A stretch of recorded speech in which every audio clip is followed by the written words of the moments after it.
India और पाकिस्तान के बीच में टेंशन फिलहाल उस पॉइंट पर पहुंच गई है जहां पर एक गलती हिस्ट्री चेंज कर सकती है।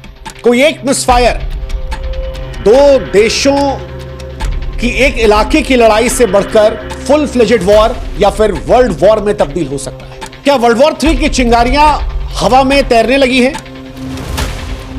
भारत और पाकिस्तान का हर कदम अब केवल दो देशों की किस्मत को नहीं तय करेगा बल्कि यह दुनिया की दशा दिशा को भी तय कर सकता है। और जिस तरह यह बढ़ रहा है, क्या वर्ल्ड वॉर हो जाएगा? क्योंकि अगर वर्ल्ड वॉर हुई तो फिर पूरे विश्व को युद्ध खत्म कर देगा। इतिहास गवाह है कि कई बार युद्ध एक छोटी सी गलती से शुरू हुए और फिर दुनिया बर्बाद कर दी। वियतनाम का युद्ध एक गोलीबारी से शुरू हुआ था। क्यूबा मिसाइल संकट अविश्वास से पनपा था। कोसोवो का नरसंहार असंवेदनशील सियासत से हुआ था। लेकिन भारत और पाकिस्तान जो पहलगाम से शुरू हुए थे, ऑपरेशन सिंदूर से आगे बढ़े, अब एक दूसरे के शहरों पर जब लगातार ड्रोन और मिसाइल से हमले कर रहे हैं और जो परमाणु शक्तियों से लैस है, क्या वो दुनिया को तीसरे विश्व युद्ध में धकेल रहे हैं? देखिए, अगर आप उन लोगों में से हैं जिन्हें ये युद्ध फैसिनेट कर रहा है तो आपको बता दें कि युद्ध शुरू करना आसान है, रोकना नहीं। युद्ध का मजा सिर्फ उसे आता है जो दूर से देखता है। जो इसका हिस्सा बना है वो कभी युद्ध नहीं चाहता। ना वो सैनिक जो इसमें लड़ रहे हैं, ना उन सैनिक के परिवार वाले, ना वो जिन्होंने कभी इस युद्ध के दंश को सहा या करीब से देखा है। और भारत पाकिस्तान जो परमाणु शक्ति से लैस हैं, अगर उनके बीच में फुल फ्लेजेड वॉर हुई तो मानवता के पास दूसरा मौका नहीं बचेगा।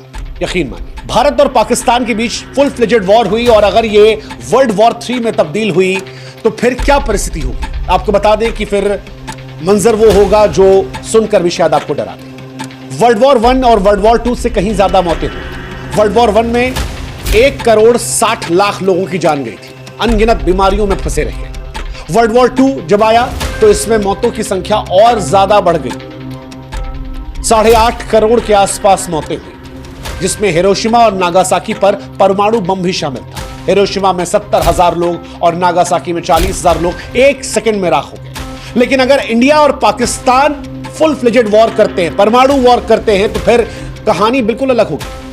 अगर ये दोनों देश अपने 50% हथियारों का भी इस्तेमाल करते हैं तो ये मान के चलिए 10 से 20 करोड़ लोग पहले घंटे में मर सकते हैं। उसकी वजह है, चाहे दिल्ली हो या कराची, इनकी आबादी घनी है। दिल्ली में 2.5 करोड़ से अधिक लोग हैं, कराची में 2 करोड़ से अधिक लोग हैं। आधुनिक हथियार इनके पास है जो 15 से लेकर 300 किलोटन की शक्ति रखते हैं। हिरोशिमा में 15 किलोटन का इस्तेमाल किया गया था और अब 300 किलोटन तक के हथियार हैं। आप सोचिए कितने गुना है। अब अगर हथियारों की ताकत बड़ी है तो तबाही का मंजर भी तो बड़ा होगा। अगर 100 किलोटन का मान लीजिए बम कराची या फिर दिल्ली पर गिर जाता है तो यकीन मानिए 5 से 10 किलोमीटर तक सब कुछ मलबे में तब्दील हो जाएगा। 20 किलोमीटर तक लोग जलकर राख हो जाएंगे। 30 किलोमीटर तक इमारतें जो हैं वो पूरी तरह से ढह जाएंगी। लाखों मौतें मिनटों में हो जाएंगी।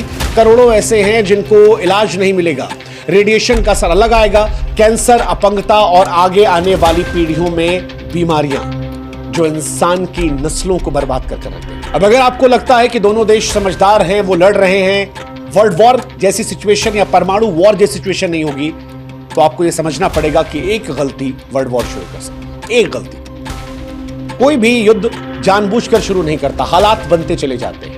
एक मिसफायर। आज भारत और पाकिस्तान के बीच तनाव की तपती रेत पर एक ऐसी गलती, एक मिसाइल का गलत निशाना, एक साइबर हमला, एक आतंकी साजिश या खुफिया जानकारी की चूक न केवल दोनों देशों को बल्कि पूरी दुनिया को तीसरे विश्व युद्ध की भट्टी में झोंक सकती है।